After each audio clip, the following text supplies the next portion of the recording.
Welcome to another edition of For the Health of It. I'm your host, Corian K. Paget, and today we have a real legend with us, straight out of Gulfport, Mississippi.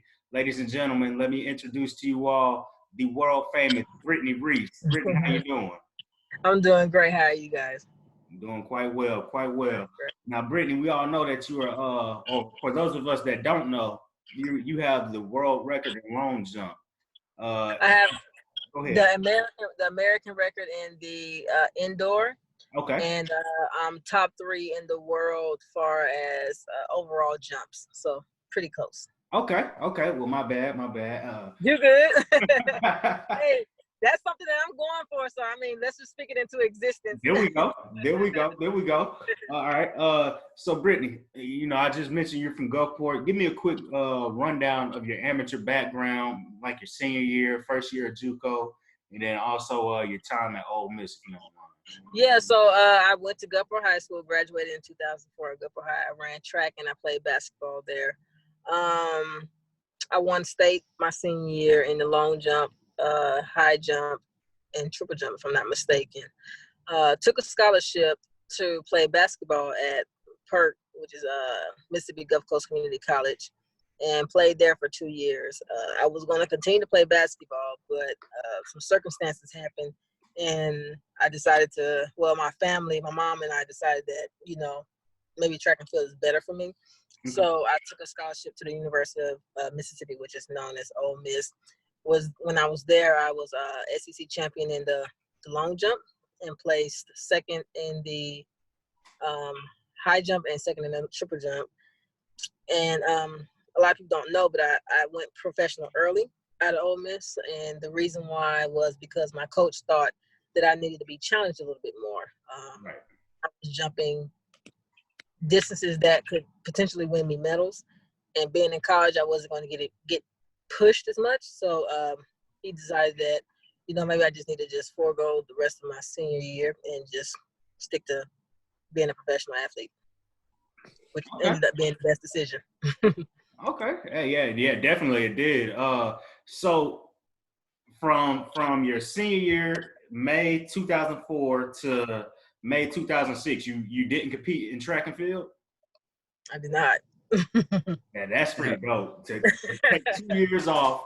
You ever thought about how do you think that being sitting out for 2 years may have rehabilitated your body or gave you enough rest or something? Possibly so. I've always been the type to jump. A lot of people also don't know that I used to can dunk. So it's not like I didn't have the hops to do it. So I can just back in my day, I can't do that mess now. But back in the day, I could dunk. So it was nothing. It wasn't really a hard transition from basketball to track. I mean, I felt like I just went right along and didn't miss a beat when I transitioned.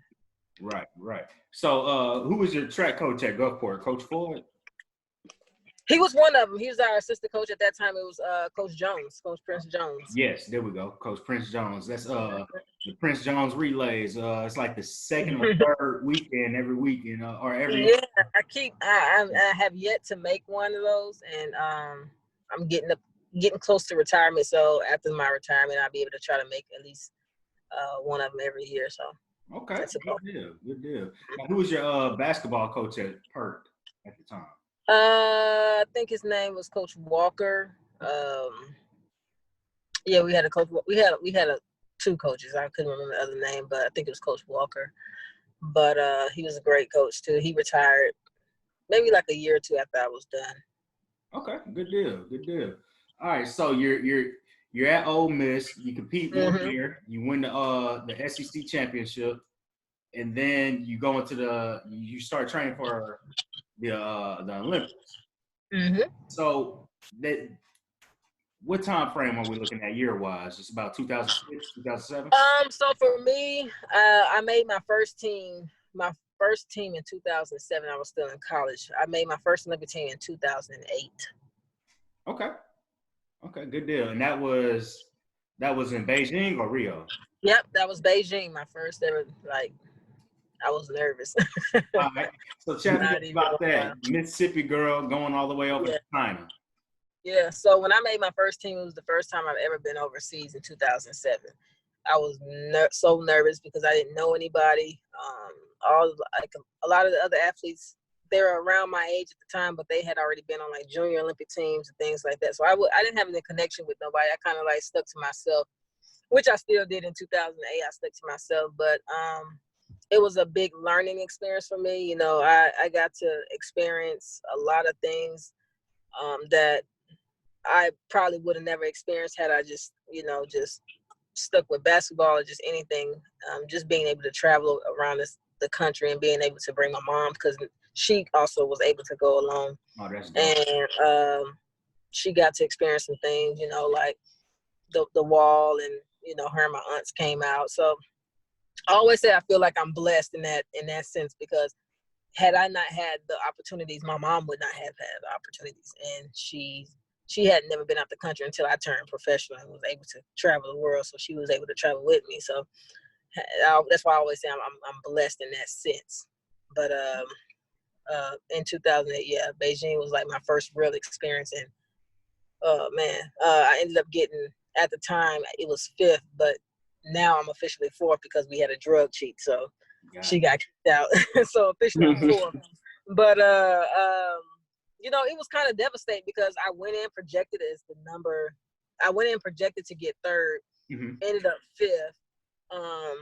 I'm still kind of new to the sport and the whole thing, but I was kind of hurt, and I made a promise to myself that I would never get left off the podium again. Okay.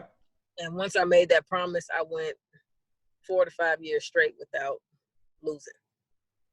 So it just shows that how much dedication I had put in, because I didn't want to feel that feeling that I had in 2008.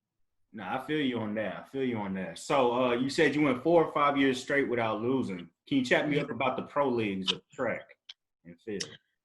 Yeah, so I went 4 to 5 years without losing a major championship. Let me switch it around now. I lost some meets, but the major championships I didn't. To me, I'm hard to beat, because I'm so dedicated. I'm a student to my sport. Like, I pay attention to details of everything. So I'm pretty hard to beat. So, and to this day, I mean, I'm the old head now, but everybody knows that it ain't over until I'm finished. Until I finish jumping, then we can talk. Then you can celebrate. Don't celebrate until I'm done. But yeah, it's just those last few years. I won indoor, outdoor. I won Olympics. Everything just was just flowing perfectly. Had some PRs, like some personal best in there. Right. I'm now I think it's 8 or 9, maybe like 9 or 10 time USA champion. Like, I've won those back to back, along with winning major championships. So it just shows the testament of what I've been doing. Okay. Am I tripping, or did I see somewhere that you wanted to possibly compete for a relay? Do a relay for the Olympics of 2020. Oh yes. Oh, I'm not fast enough for them girls. Okay. Yeah, I understand. I've ran relays, but I haven't never ran on that caliber, because them girls be rolling like they ain't got to smoke me. So I stay in my lane on that. I feel you. So look, you from Mississippi, and we got a lot of talent coming out of Mississippi. We got you, we got Tori Boo, we got BK. Chat me up about 2012 and 2016, what it was like going to other countries with these girls being from the same state. We have believe it or not, it was a lot of reputation, like a lot of people from Mississippi. We also have Sam Kendricks, who was the reigning, I don't know if he won the Olympics, but I know he's won so many world championships and things like that in the pogo. And you would be surprised. I mean, we're not as deep as like, Texas and Florida. Right. But when we have team meetings, oh man, we're in there. So it's about 5 or 6 of us in there from Mississippi. So it's pretty big for us to be to showcase that we have that talent. And that brings me to a point to where where I've been trying to talk and connect with a lot of people down in the South on trying to find ways to get kids more exposure from Mississippi. Because I was telling you, me growing up, I didn't know anything about summer track. I didn't know things about the opportunities that was handed to me, because everybody that were coaching me, or my mom, we all just didn't know. But there are so many opportunities for these kids in Gulfport, and not just Gulfport, but just Mississippi in general. So we'll definitely be getting together with Bianca Knight and possibly Tori Bowie, because she's in the Hattiesburg area. Right. Because I want to kind of touch every region. And we're going to get together and try to find ways to put together some track clubs, some track teams, to get these kids out there and get that exposure that they are missing as of right now. Right. Yeah, BK's been doing the track meet for like the last 3 years up in the regional area. Yeah. So I talked to her about that. I want to do something similar, but she retired quick enough to where she could like get her things going. Right. Next year is my last year, regardless. So I'm going to bring something like that towards the South. Okay, so chat me up, man. Chat me up, Brittney, about how your feelings about the Olympics being postponed. I know you were looking forward to it. Yeah, I was looking forward to it. I said 2020, possibly 2021 would be my last 1 to 2 years. And when we got the news that I was possibly going to get pushed back a year, I was kind of devastated. I was kind of sad because I was looking forward to it. Everything that I've been doing in practice was coming together. Everything was clicking. I was jumping consistently 7 meters in practices, and I just was feeling good. I was doing everything that I needed to do to get to that point. And now that things have changed, it just put in my mind that now it's instead of instead of it being a sad thing, think of it as a positive thing. That now I can work on those small things that I didn't get the chance to work on. The small things that I wasn't working on that I can work on now.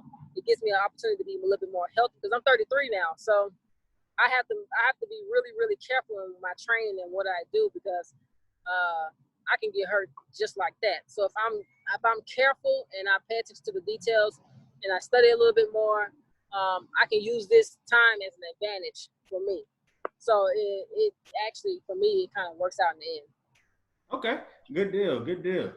So you said everything was clicking and whatnot in your training process. What does your training process look like maybe a year out from the Olympics, traditionally speaking? Yeah, so right now, like, my training is kind of like indecisive, because we don't know if we're still going to have a track season, right, with everything still going on, because majority of track revolves around going overseas and being able to compete overseas and make money. And if we can't go overseas, then there's really kind of almost no point of us really having a season. So as of right now, it's just up in the air. I started back doing more general things. I haven't been able to actually jump since early April or late March, and something like that. So for long jump, it's real technical, and I have to be able to jump. So it looks like to me that I probably would be shutting down this year around September, if possible, and then just kicking it back up in October and getting ready for indoor world championships in 2021 before I go to Olympics. Okay, all right, good deal. So one of the big questions I always wanted to know is, how are track and field athletes paid and funded? I can hear you. Say that one more time. Sorry. How are track and field athletes paid and funded? How are you? Okay. Yeah. So for us, I'm sponsored by Nike. So I get paid through Nike. Everybody's not track and field. I wouldn't say it's a poor sport, but it's not. You have to be one of the elites to be really getting paid. Right.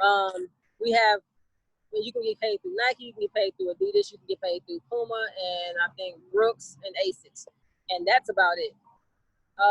You have little sponsorships on the side, but you make your bulk of the money by going overseas and competing and being in those type of championships. Being top in the world is how you kind of really get paid in our sport. Okay, good deal. So, who are some of your top 5? Well, before I get there, let's talk about your family a little bit. Are there any other athletes in your family? Honestly, no. Surprisingly, I know everybody. I tell people like, my mom didn't really do sports. My dad didn't really do sports. My uncles played basketball. But other than that, that's about it. Like my family is not. Now I have a sports household. Like my family loves sports, Right. but none of them got to the level that I was like. A lot of them just was like high school, and just that was it. So for me, I'm like, I do have a cousin that played in the NFL. He's retired now, but that's about it. Okay. All right. So what is your passion about the sport of track and field? I just love the sport in general, and just competing, being able to compete and showcase my talents. Like I told you earlier, I've always been a jumper, and I always love to jump, and I always like jump and touch ceilings, jump and touch all. Like that just was me as a kid. So it was no brainer for me to know when I realized my bounce, where I got it from, because I always was that type of a kid to always be jumping and doing some stuff. But my passion, I do this for. I have a 12-year-old son. I do it for him. I do it for my family. I do it especially for my mom, because she was a single parent at the time, and just always wanted to make her proud and be able to give her the things that I felt that she deserves, and I've definitely achieved that. Okay, good deal, good deal. What was your feelings and emotions when you were being rewarded with that gold medal? The Olympic medal? Yes. I mean, I was crying. In 2000, like I told you earlier, in 2008, when I lost, I was devastated. So, putting in that work that I put in that 4 years, and to finally get the medal that I've been working so hard for. I mean, I cried. So that my last jump, I was just overjoyed with happiness, because I put so much work in, and I worked so hard to get to where I was at, and my goal has finally been reached. I've achieved the highest medal that you can achieve in our sport, and everybody don't get that opportunity to go to the Olympics, let alone get a medal coming out of the Olympics. So for me to get a gold medal, it was a blessing, and I was really grateful and humble for everything. Like I was just, man, my coach, I mean, I don't know how long I cried. I cried all day, like the entire day. I was so I'm good now, but I was crying. Hey, that's completely understandable. That is completely understandable. Austin, come on in, man, and ask these next couple of questions. All right, cool. How you doing again? I'm Brittney? good. I'm gonna tag in a little bit. All Go right, ahead. so I want to get into like some of the people that you admire and some of the athletes that you admire. So, who are some of the greatest athletes that you've came to like in your sport or just around the sports world? So I've always been a LeBron fan, but over the years, you cannot deny the work that this man has done. He's built schools, he has scholarships, and that's the type of athlete that I want to, not only just me to admire, but my son to look up to. You want to be able to, as an athlete, I feel like every athlete wants to achieve something that LeBron has achieved, which is another reason why I want to get back into Mississippi and get back to Gulfport and try to find ways to utilize the youth the way that he does. And so for me, it's a no-brainer with LeBron. Okay. I can respect that. So getting into that, some people call LeBron the GOAT and all of that, MJ. So like, what is I remember you said earlier, like your dedication and your hard work. So what is like your GOAT mentality for yourself? Man, so in track and field, they call me B. Reese the Beast. Okay. All right, then. So they are, like I told you, they already know that I'm a tough competitor, and I like to bring out the inner beast. And okay. And a lot of the meets that I've won, honestly, they've been on my last attempt. So that's why they know, like, don't celebrate until I'm done, because I can pull a medal out in the last attempt. So all right. Yeah, so that's what it is. Okay, so in channeling your inner beast, what are some of the ways that you prepare yourself during the postponement of it, like during the training, like or the postponement of the Olympics? So for right now, I turned my gym, not my gym, I turned my garage into like a little makeshift gym so I can get some things going. I've also, I have a life coach that I speak to work on the mental side of my career on and off the track. So I keep in touch with her, and basically all I can do at this point, I mean, we just kind of like started like real practice, like we had hills or whatever on Monday, and we did a little weights on Tuesday in my coach's garage. So we're just basically trying to put together things during the situation because our track is closed. So we have yet to be able to, and we're in California, so California is real strict. Everywhere, well, not everywhere, but majority of the places like Texas, where I'm at now, and Mississippi are a little bit more open than where I'm from, and we just now open our parks. So it's kind of like it's tough to get to a track where I'm at. Okay, I see what you're saying. So would you move to another would you move to another state and try to go to one or go to another track? As of right now, no, I wouldn't necessarily move because we're still unsure of where our season will go. So if my season doesn't really be anything serious, then I can just stay where I'm at and just focus on next year. Okay. All right. So in your whole career or whatever, so like most people, I'm trying to get into your personality a little bit. So would you consider yourself one of the greatest to ever do long jump? Or honestly, yeah, because I have in total 10 medals. 8 of them are gold. So okay, man. All right. All right. Not bragging or anything, but 8 of them are gold. Yeah. You would have said, okay. Yes, she is.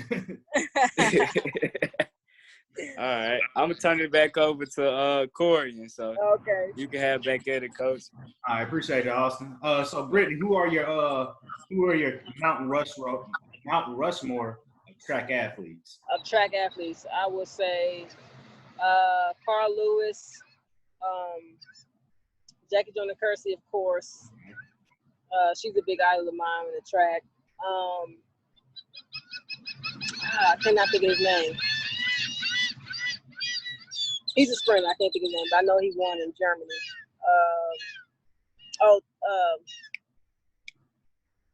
What is the man's name? Not Jackie.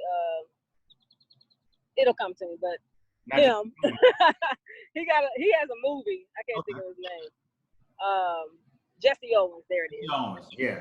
Yeah, Jesse Owens. I was trying to think of. I knew he won in Germany.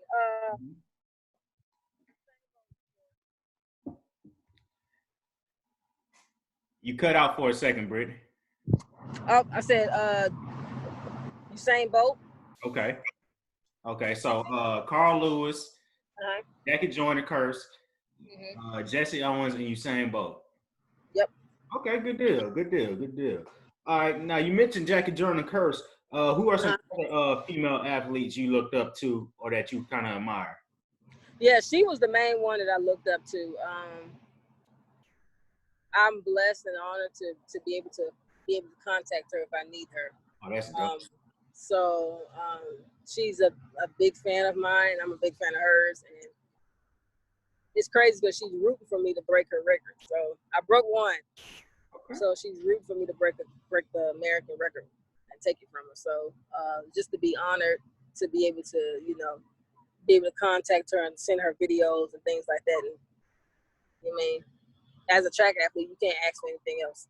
Right. Now, who are some of the greatest athletes that you've competed against on any level? On any level, I've got to compete with Allison Felix in a relay once. Okay. I could definitely put her on the Mount Rushmore also. Right. Yeah, she's dope. I don't think I've got to compete with Bianca Knight, but a lot of the greats that I feel like I've competed against were mainly sprinters, but the greatest one for sure is Allison Felix. Okay, good deal.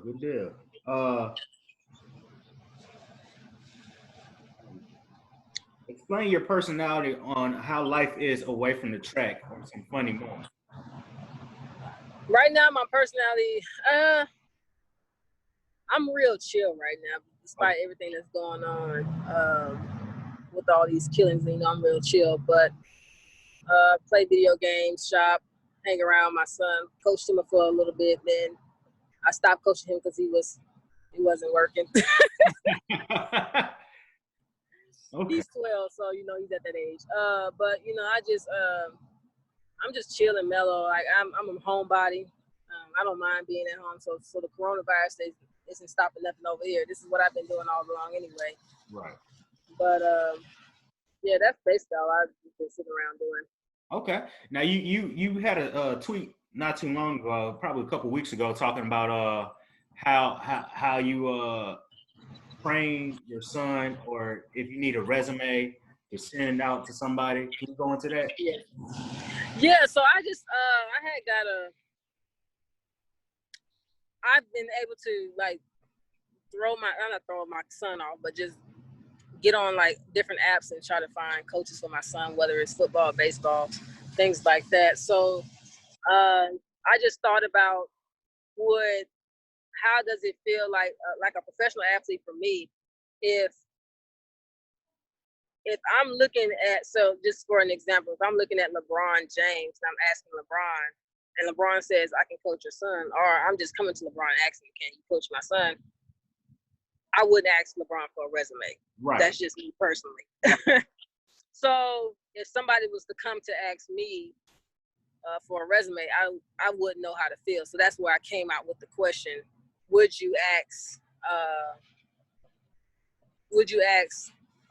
a person like a top athlete in their sport, would you ask that top athlete for a resume? Which came from the question of, would you ask anybody for a resume, basically? But I was trying to hint at getting a top athlete, not just anybody, because for me, if it was just anybody, I would ask for a resume. Maybe not so much sources, but I would ask for a resume. Mm-hmm. But if I'm asking a top athlete in their sport, I'm not looking for a resume. That's just me personally. Yeah. I remember seeing that. I'm like, me personally, I would if it's you and I came to ask you, Right. why would I need a resume or source? A resume, yeah. If I know who you are. And that's how I felt. That's how I felt about the situation. I mean, I got a lot of positive feedback. I mean, I had one person that just took it and ran with it and tried to be, have some people be.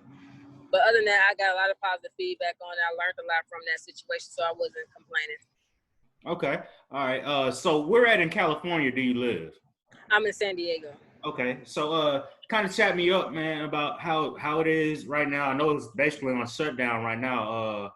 My brother-in-law lives in San Francisco. Okay. So chat me up on how it is with the George Floyd and Ahmaud Arbery situations and the protests going on. Yeah, so I feel like California would be one of the last states to open up, to be honest. Like I just told you earlier, like we just opened parks last week. And everybody else, I'm watching everybody else play outside. I'm watching everybody else go to Target without mask on, and you can't go nowhere out here without a mask. Like you can't even go into a gas station. There's nowhere in where I live, especially. There's nowhere you can go without a mask. So, but just to be in Texas right now and see people walking around with no mask, I'm like, well, when we gonna join the party? Because right. I'm tired of wearing them. I can't breathe in my mask. I'm tired of that. Same here. I'm a low-key claustrophobic. I'm tired of this mask. But yeah, I feel like California is probably gonna be the last ones to open up. But like, it's not that big of a deal. I'd rather be safe than sorry, and it just depends on if people gonna take it serious or not. I'm not trying to catch corona, so whatever they feel is right is what they say. I feel you on that. I definitely feel you on that. So before we get you out of here, chat me up on some of the charitable work you got in store from the Gulf Coast region. Yeah, so my first one was I gave away 100 turkeys to the radio station, churches. I don't know if you heard of Feed My Sheep back in Gulfport. There's a Feed My Sheep. I gave 50 turkeys to them. And I also have a scholarship that it gives out $500 per one male and one female, and basically just write like a little 1 or 2 page essay of whatever the topic was. I was coordinating that with Gulfport High, and whatever the topic that they felt it was, they would, whoever submitted, they would just send me the top 3, and I would just choose who I felt that was not more deserving, but who I felt was the top candidate. And then I have another scholarship that I do in Baltimore. Okay. The reason why I do in Baltimore is that's where my agent is from, and me and my agent are real close. So I wanted to do something for his community also. And not too long ago, when Black Panther came out, I rented out the theater for kids to go out and be able to watch Black Panther. And I'm working on some other things that in the upcoming year or 2 will be put in place for Gulfport, for the youth. I'm trying to not just Gulfport, to be honest.